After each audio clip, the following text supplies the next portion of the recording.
Hi, this is Heather Bergman with Peak Facilitation Group, and I'm here today talking with my very good friend, Bill Ray, about his experience and lessons learned with collaborations. Bill, cheers. Heather, back at you. Hey, why don't you tell our friends here about the lifelong journey of Bill Ray. What's been your experience with collaboration?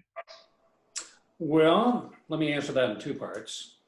So the course of my career has been working in the local government throughout Colorado. I've worked at a regional level with the Council of Governments. I worked for an Indian tribe, Southern Ute tribe. I've worked as a city manager 3 times. I had a variety of roles at the city of Arvada, including public works, deputy city manager, and of course my personal favorite, the executive director of the Jefferson Parkway. So in the course of all that, I've had many opportunities. Well, I'll put it this way. There are 2 unanswerable questions that I have in my life. The first one is, how many rock and roll shows have you seen? I don't know. Challenge accepted. Question 2 was, how many elected officials have you worked for? Don't know. Been a lot of them. Mm-hmm. But I think it's, the reason why I was drawn to the field in the first place was really for the opportunity to both be able to identify issues and then identify the mechanisms, the processes, the people that it's going to take to ultimately give people permission to fix their own problems. And I think in many ways, that's what collaboration really is. It's really just giving people permission and the tools to fix the problems that they see before them. So you talk to me a little bit about what forms collaboration took in these different jobs. Like you and I met when I worked for you, facilitating a stakeholder group for the city of Arvada. Correct. Is that kind of mostly what your collaboration adventure has been, or has it taken other forms in other places? Well, that's a great observation, is that I think over the course of the 40 years that I've been involved in local government, it has really been a dramatic shift in terms of being able to open up the process to more and more members of the community. I mean, traditionally it has been your elected officials make decisions for your communities. Mm-hmm. They have some advisory groups, planning commissions or art commissions, parks and recreation, that give some specialized input on those particular areas. But it was not a compelling desire, need, or even thought to be important that if you got to have a public process that's called a public hearing, that's what we do. People say what they want to say and we'll decide what we want to decide.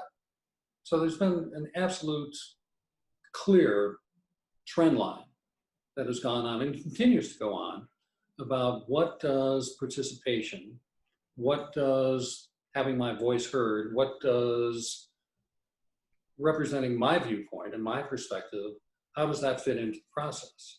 Mm-hmm. All right, talk to me about when you've collaborated, when looking back, you're like, yes, that was useful, that was right, that added value. And are there also cases where you look back and you're like, meh, maybe I'd make a different choice if I had that one to do all over again? So I would say one of the best experiences actually was capital improvements planning. I think that worked very well. I think that worked very well. Why? I think that there were enough people that they had enough both concern and legitimacy that they invested their time willingly and were both willing to advocate and willing to listen. Mm-hmm. And so I think that the makeup of any tribal group that you try to empower to make decisions or recommendations, guidelines, whatever, there has to be a lot of thought given into how that group comes together. I'm not saying that you flag, you're going to be on, you're going to be out, you're going to be on, you're going to be out. It's much more to make sure that they are also willing to be participants that have something to say and have a lot to learn. And so I think there's, the key to successful collaboration in my book is that there is a clear reason why, which oftentimes there's not. We should have a citizens group. Okay, what should we have a citizens group to do? Well, to be citizens. And eat cookies. And provide input. Always my favorite. Yes. Provide input. Okay, and what do you want to do with that input? Because it's the same question you're asking. If you don't like it, what are you going to do with it? That, I think, is kind of one of those issues that elected officials need to think more about. Mm-hmm. If you invite somebody to the party, then you can't complain when they show up. Right. I think that thinking about the future is hard. It's really hard. It's probably the hardest thing that we as human beings try to do, with usually quite lamentable results. But mediocre at best. Yeah, we're not very good at it, I'd rather be lucky and good, but I'd rather be good. Right. And I think I guess that's a distillation of the wisdom of the crowd, is that there is wisdom to be had, and it takes a crowd to do it. Tell me when Bill, might you advise someone not to collaborate? Have you learned any of them lessons the hard way? Oh, absolutely. There are all kinds of the usual caveats about, look, if it's a black and white decision, what do you need to collaborate on? Mm-hmm. Now, collaboration, I think, well, I'm going to finish answering your question.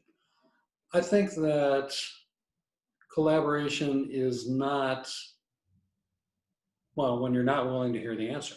Mm-hmm. Not willing to hear the answer, don't do it. Or if there's some lesser form that you feel either useful or obligated to do, like what? Having a Zoom call and say, come one, come all, tell me your thoughts. Thanks for sharing. There's a lot of, there's been a big boom in electronic town hall meetings, which kind of fit that category. Tell me what's on your mind.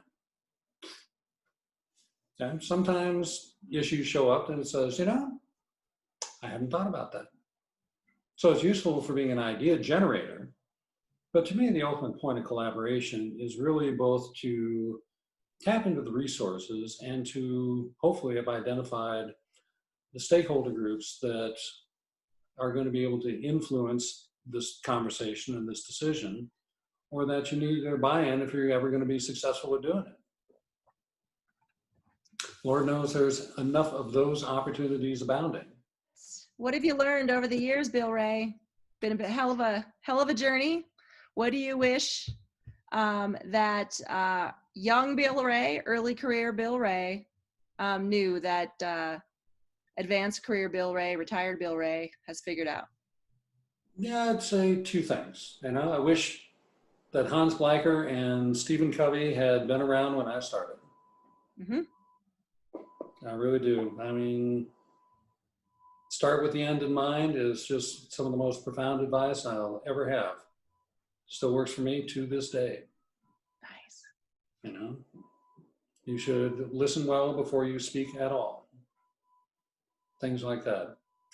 And I think that, from Hans Bleicher, it's the idea that do not worry about building a coalition. Do not rally your supporters. Find the people who oppose whatever it is you're trying to do. Seek them out. Understand them. Don't have to agree with them because you're never going to get them to agree anyway. But have them understand. Would you do it all over? In these cases that you and I know about where we've worked together, where you brought counter voices, Mm-hmm. voices whose perspective diverged from yours or your employers, you brought them to the table and their perspective got some weight behind it, got some political energy behind it, and slowed things down or led to a conclusion you didn't like. Knowing all of that, you wouldn't undo those?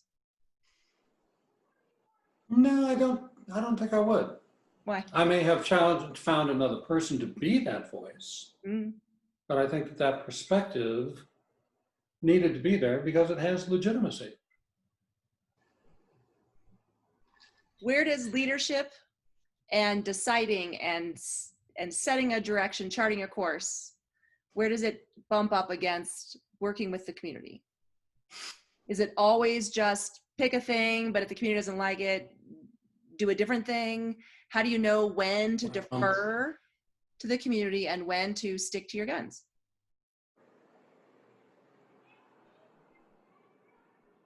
I think it's, in the immortal words of the rock opera Tommy, it's all done by sense of smell. I heart you so much, man. You're the best. There's no right answer to that. It's always been fascinating to me for as long as I've been in this business. There's a dozens of things that are kind of percolating out there. And every once in a while, you got to deal with me now. Okay. Well, wasn't who I was looking to invite to the dance. Was it on the council strategic plan? No, not at all. But when you got 500 people who show up and they want something to say about it, it's an issue. Yeah. It's an issue. I'd like to think that between good elected officials, and by good I mean there are people who are in touch with their neighborhoods, their districts, their wards, their city, their town, who are able to have that constant feedback about really what are those kind of issues that we need to be dealing with that we're not.